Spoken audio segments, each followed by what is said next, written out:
Welcome to the London Luminaries, 14 historic properties working together to celebrate our collective history. My name is Rachel Morrison and I'm the host for this evening. I get the delight of welcoming our fantastic and most delicious chair this evening, Professor Judith Hawley. Thank you so much, Rachel. And thank you to our guests and audience here tonight. And to those of you who are watching us later on our YouTube channel. The London Luminaries, as you might know if you've listened to our talks before, is a voluntary collective of 14 historic properties located in the west of London. And this is the fourth in our series of talks. And the theme this time is food and drink. And I'm excited that each of our properties has interpreted that theme in a different way. So we have a whole series of different kinds of treats. So some are sampling the past, some are thinking about the present practice of food and drink and consumption and production, and others are thinking of alternative futures for wining and dining. And like Pitthanger Manor, Orleans House Gallery is both a historic house and a contemporary art gallery. And tonight's talk concerns a contemporary artistic response to the history of Orleans House Gallery. And I want now to introduce our speaker for tonight, Jonathan Roson. He's a co-founder of the art collective Alice in Hackneyland, which is an intriguing name. And his subject, the Fluorescent Banquet, was part of the 300th anniversary celebrations of the Octagon House at Orleans House Gallery. Over to you, Jonathan. Hi there. Thank you, Judith. So it's really exciting to be here. I'd also like to say thanks to Tim Coram, who invited me back to talk about Octagon 300 and our installation, the Fluorescent Banquet, that happened in 2020. So in 2020, we were extremely honored to be invited and to create an exhibition to commemorate the 300th anniversary of the Octagon Room. And this project was to commemorate the lavish scale entertainment that happened inside the room and make particular note to a dinner that was held for Queen Caroline in 1729. That's the Octagon Room there, and that's part of the Fluorescent Banquet. But let me just tell you a little bit about Alice in Hackneyland. It was co-founded by myself and my partner Yulia in 2019, and it emerged from us noticing our daughter's engagement with artworks and exhibitions. And she was 3 at the time, she's now 6. But I used to bring her to a number of galleries and museums across London. And from a young age, she would respond to and show a lot of interest to certain types of artworks and exhibits. So this led us to wanting to create our own artworks that are playful and accessible for all. In our creations, we aim to play with perception. We try to educate and shift perspectives and raise awareness of environmental and global issues, and just maintain a sense of fun in all our work, as you can see there throughout the pictures. So the collective is made up of a community of Hackney-based artists, designers, creators, and they all have their own artistic practice or discipline.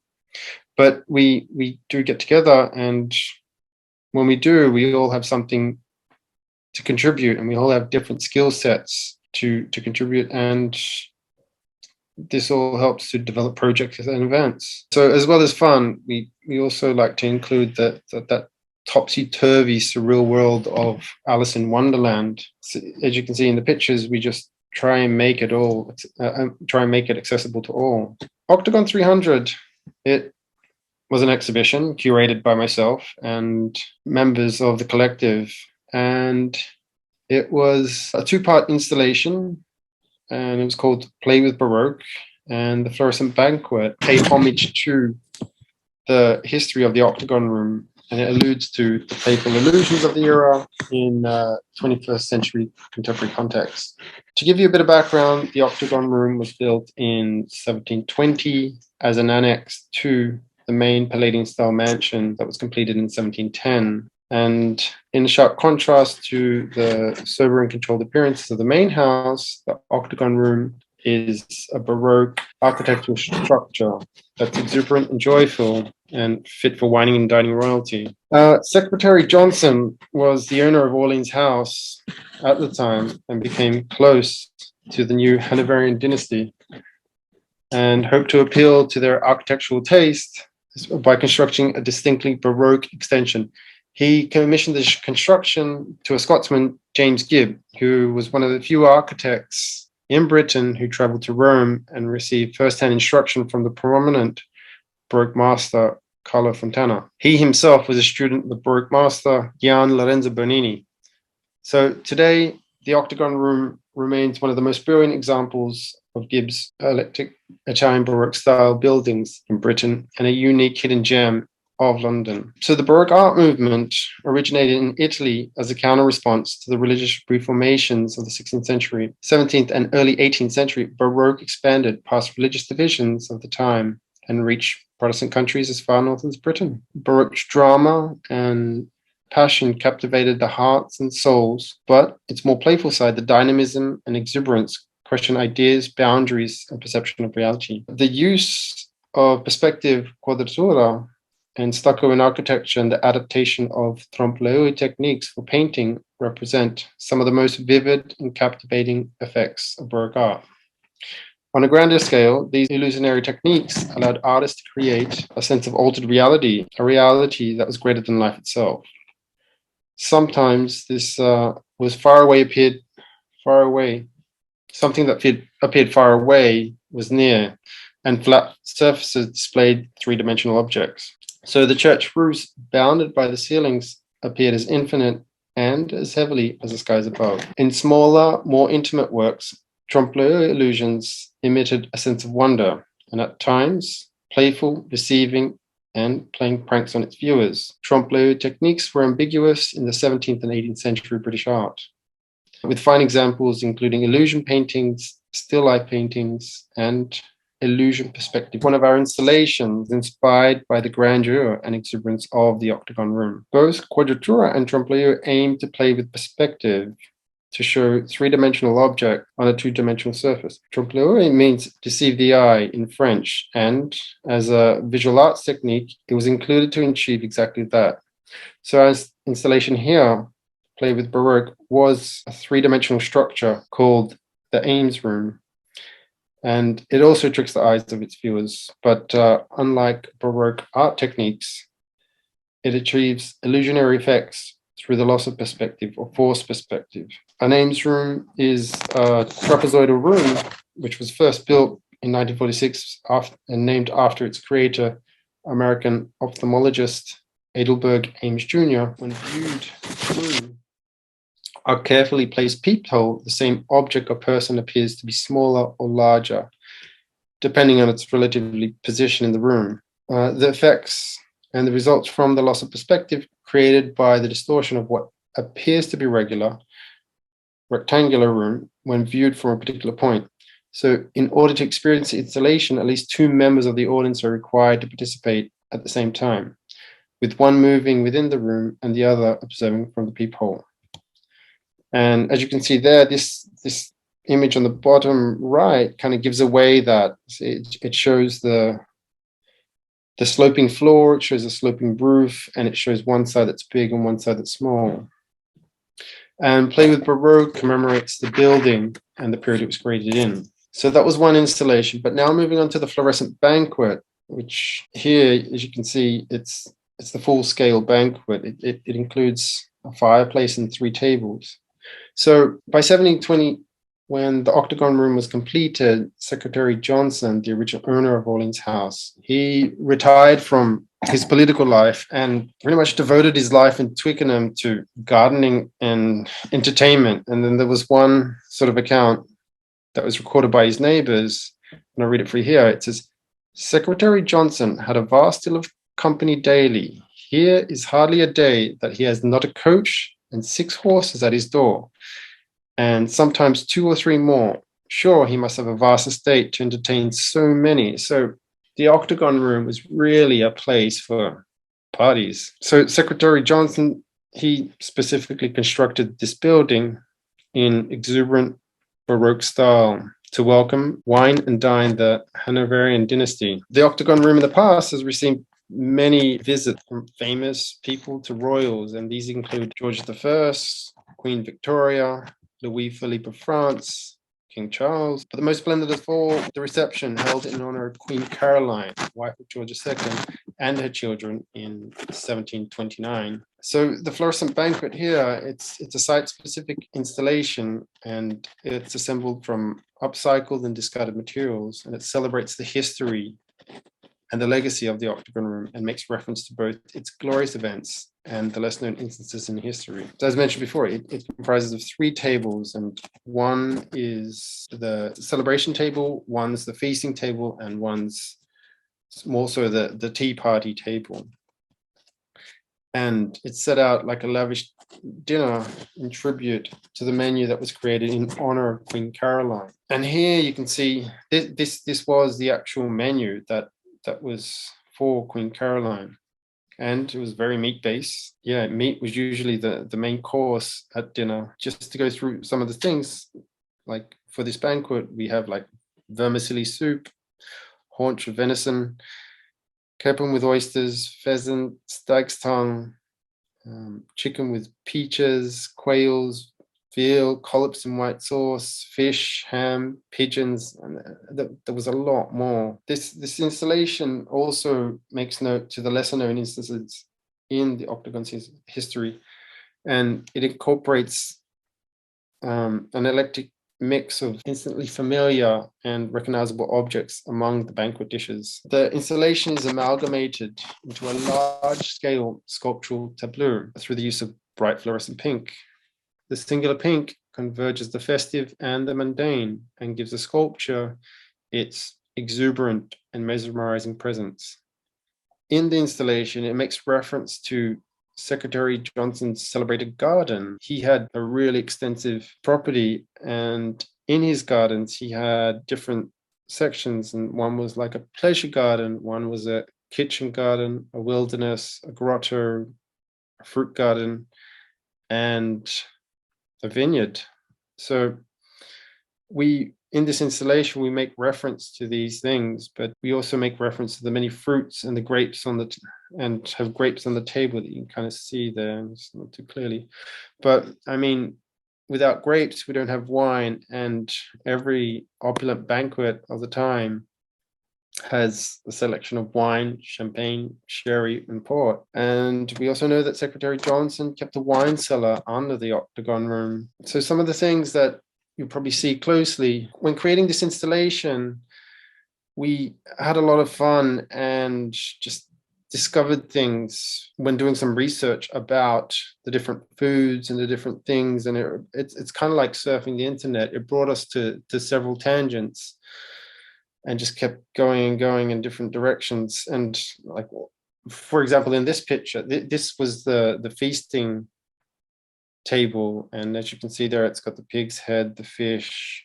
the chickens, and just there, just in front of the pheasant, we've got a bottle with a silver spoon in it. And some of the things we found interesting is that, which I didn't believe, is that like if you put a silver spoon in a bottle of sparkling wine, that'll keep its bubbles. Among other things, we also make reference in the installation, we make reference to the bulldog statues, which is also cited in Alexander Poe's Alley, and we make reference to the British-grown pineapple, which was first cultivated in Richmond in 1715, and during the pineapple craze of the 1700s. Previously, you would have seen some gravel underneath the table, and this also commemorates the demolition of the main house and its transformation into a gravel excavation site in 1926. So it also pays tribute to Nelly Ioannidis, so the woman behind preserving the Octagon Room and the great patron of the arts.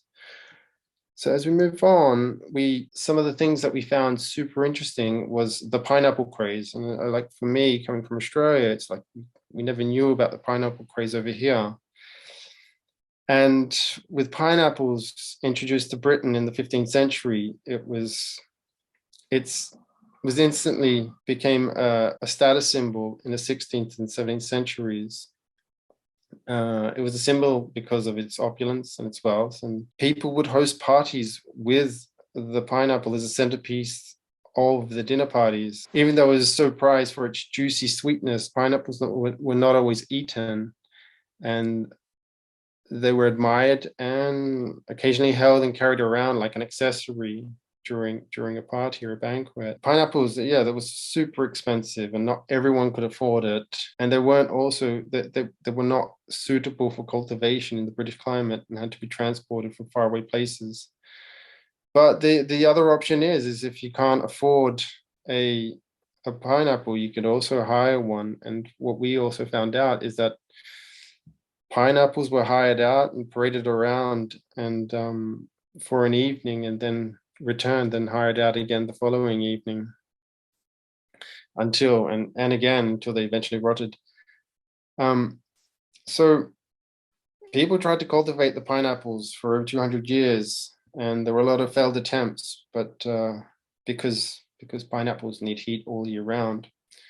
So one way to overcome this, they created hot houses, and this was a dugout trench with walls and mounds of manure on each side, and the rotting manure would like generate enough heat to keep the plants warm. But if you can imagine, this was such an ordeal and required a lot of maintenance throughout the year. By the Georgian era, the first pineapples were being cultivated. It was still considered a luxury item, but becoming more common. And by the mid-Victorian era, pineapples were important from the colonies, and it opened up their consumption to the middle classes. But I also wanted to mention down there in the bottom right, there's this new pineapple craze, and it's called Pink Glow. It's no connection to our installation, but it's a pink-fleshed pineapple, a genetically modified fruit by Del Monte, who hold the selling rights and the copyright to the fruit. Again, it's kind of like pineapples were super expensive at a certain time, and now you can find them for £1 a pineapple. But now there's this second craze going around with pink flesh pineapples, which are kind of prized and considered special. The way that they get the pink is that they have lycopene and pigment, which is also found in tomatoes and watermelons. So that's how they got about that. But I believe one of these can cost you around 50 USD. I don't think they're sold in the UK just yet, but more so in the US and Canada. Some other interesting finds that we had, that we included oysters, and because it was on the menu, Queen's Caroline menu, but it also led us to just find out interesting things about oysters. And yes, these were irregular at banquets, but with oysters, we found out Queen Elizabeth never used to eat them, partially because she was just to avoid food poisoning or bad breath or something. But King Charles breaks protocol, and he, on the other hand, loves to enjoy them. But one of the other interesting things we found about oysters is that a lot of these oyster shells with punched holes in them were excavated from the Thames, and there are several theories to why they have the punched holes, and some of them is like it was done by another animal, like a bird or something, or is done during harvesting, or the holes were punched through just to make buttons or something. But one of our favorite theories is that they used to use oyster shells to cross the Thames, and they used to punch holes in them as like a token for like a ticket or something. So there's one theory that the oyster card that we no longer use today, but we used to use a couple of years back, was named after these oyster shells. But it's also thought that that was an April Fool's joke. Just moving on. So with this installation, we included a lot of things on the menu and a lot of things off the menu. And what we tried to do was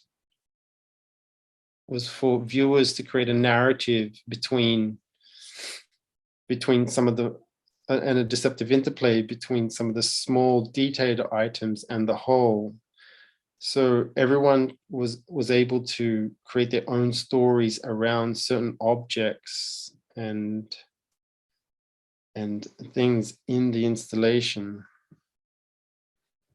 And over here, you could see that we also made references to Alice in Wonderland with the shisha and the caterpillar and the bunny and the teapots and everything else. We also wanted to include gruel, which was so as well as having food for the royals and aristocrats, we wanted to have food in this banquet that fed the working class. So we created a bowl of gruel, and I know that the gruel dates back to Romans times, but it was also a staple during the Victorian era. And yeah, so gruel was made out of oatmeal or wheat and rye, and with boiled milk and water, topped with some butter, sugar, and egg. But we made our gruel, you can see in the bottom right there, we made our gruel from expanding foam. Some of the other things we want to include were with tea, and tea is very important, and it pretty much changed British culture. But like wine, tea was an activity associated with luxury and was for the upper classes, and especially if you topped it with sugar, it made it really special. But yeah, so we also want to include teapots and the tea party table. That's us, some of the collective members, myself and Michelle and Tony. But there you can see a bit more detail of pheasants and the sort of the instead of vermicelli soup, we had vermicelli in a martini glass, and you can see a bit more detail with some of the smaller objects and the larger objects, and trying to create your own narrative while seeing the installation, as well as pineapples that were exotic. We also want to include some of the other exotic foods of our time. So we included things like custard apple, starfruit, and mangosteen, which is one of my favorites, which is purple in color and white flesh on the inside. Still kind of expensive to buy in London, and I'm kind of reluctant to buy it here because it's a bit like a lottery. You buy it and you don't know if it's going to be good inside. But yeah, so we tried to include a variety of things throughout the installation. Down on the bottom right there, I just want to mention that we collaborate, and we created this beer for the installation to have on the sort of the evening event that we weren't allowed to give out because of COVID. But like with any banquet, there's drinks involved. So yeah, we had our own beer for the event. So I just wanted to move on and mention that this is a wedding topper, and in the installation, this represents sort of the final metamorphosis of the Octagon Room and gallery into a venue for celebratory gatherings. And these days, the Octagon Room is used a lot for weddings. For those of you that don't know, the exhibition, it was proposed to run for 5 months. It got extended to 6 months, and in the end, it was open to the public for about 1 month. Really, it was greatly affected by the second and third national lockdown in 2020 and 2021. So the way we felt, like during this time, the Fluorescent Banquet, it took on a new meaning, and for us, it became a silent banquet, waiting for guests and visitors to come experience it and enjoy it. I mean, so the silent banquet, it just started to it started to represent sort of all of the celebrations and the festivities and the loved ones that we weren't able to see during the pandemic. I had a lot of friends at the time. As lockdown restrictions eased, they tried to go to Orleans House and view the banquet through the windows. And lastly, I just wanted to mention some of the social trends, which one of them is called foodstagramming, and make our relationship and our engagement with food and mention how it's changed over time. So I mean, these days there's a social trend of foodstagramming beautifully executed food, and how it's come a long way from how we used to engage with it. I mean, these days, like 60% of millennials photograph their food before eating it. And this activity, it's kind of like a ritualistic behavior, and it's thought that photographing your food before eating it, it just creates that level of anticipation and makes us happy, and supposedly increases the flavor and makes the experience more enjoyable. It's also mentioned that some people felt that if they don't photograph it, that something was missing. Don't photograph it before eating it, that something was missing. So that sort of brings me to the end of the talk, and hopefully created a visual feast for you guys. Thank you so much, Jonathan, for that talk. Would you like to move on to your next slide? Because I'm going to give you a sort of formal vote of thanks in a moment, but just want to move through the last couple of slides, because it's possible that this amazing presentation has whetted your appetite to become more involved with Orleans House Gallery. There are lots of different ways to become involved with the contemporary art side and the history side and the outdoor space as well. So if you're interested in volunteering, please head to the Orleans House Gallery website. There is a full menu of talks for you. This is only one in many more to come, where we have 2 a week right through to mid-November, and a whole variety of different themes and venues are represented there. Do you want to tell us what this beautiful image is here? The exhibition never reopened, and we had some time to pack it down. There were no weddings booked in the Octagon Room, which is, I believe that it books up for years in advance. So we were lucky enough to make use of the Octagon Room and move the installation, part of the installation, from the main gallery to the Octagon Room and rearrange it and photograph it. So in some sense, we were able to recreate not so much Queen Caroline's banquet, but part of our banquet inside the Octagon Room. And we were able to do it only because COVID was on and there were no weddings booked. So it's a wonderful recreation of a recreation of a recreation, and also an absence.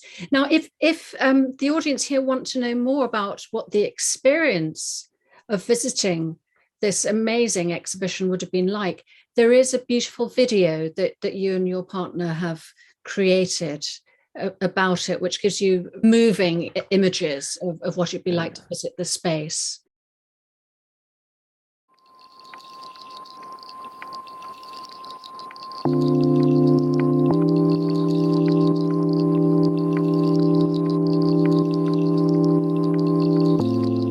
Hi, we're Jonathan and Julia from Art Collective Alice in Hackneyland. And last year we were commissioned to create an installation to celebrate the 300th anniversary of the Baroque Octagon Room at Orleans House Gallery. The exhibition is actually made up of 2 artworks. One is the Fluorescent Banquet in bright pink.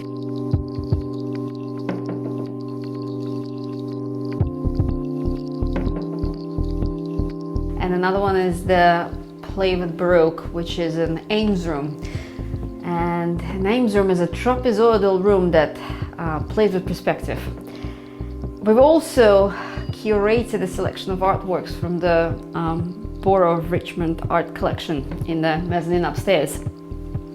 So the inspiration behind the first artwork, the Fluorescent Banquet, was the banquet that was held here for Queen Caroline in 1729, and she was the wife of George II. So she came to the Octagon Room and had an opulent banquet. And what we're trying to do is trying to commemorate what happened there with some dishes that were served, as well as some period pieces. So for instance, there's a pineapple, and pineapples were curiously grown across the river in Richmond for the first time in the UK, so that's where the pineapple comes in. I think another inspiration for this artwork is obviously this was created during the pandemic, during the first lockdown, and we're trying to commemorate the banquets and the parties that we couldn't hold. And of course this exhibition has been closed for longer than it was open, so in a sense we're trying to reminisce about the olden days and imagine how it would be like to have people sitting around having a party.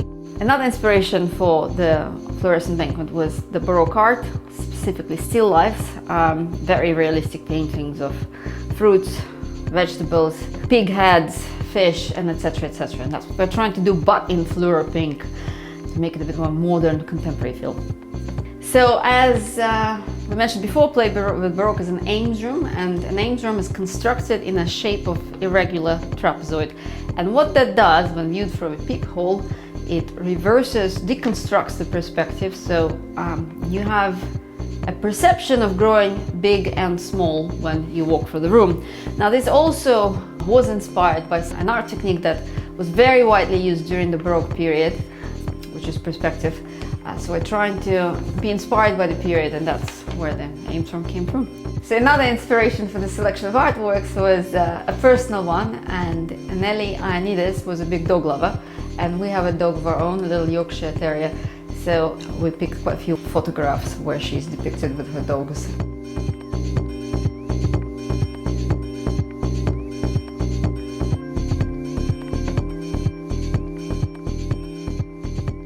So thanks again for watching.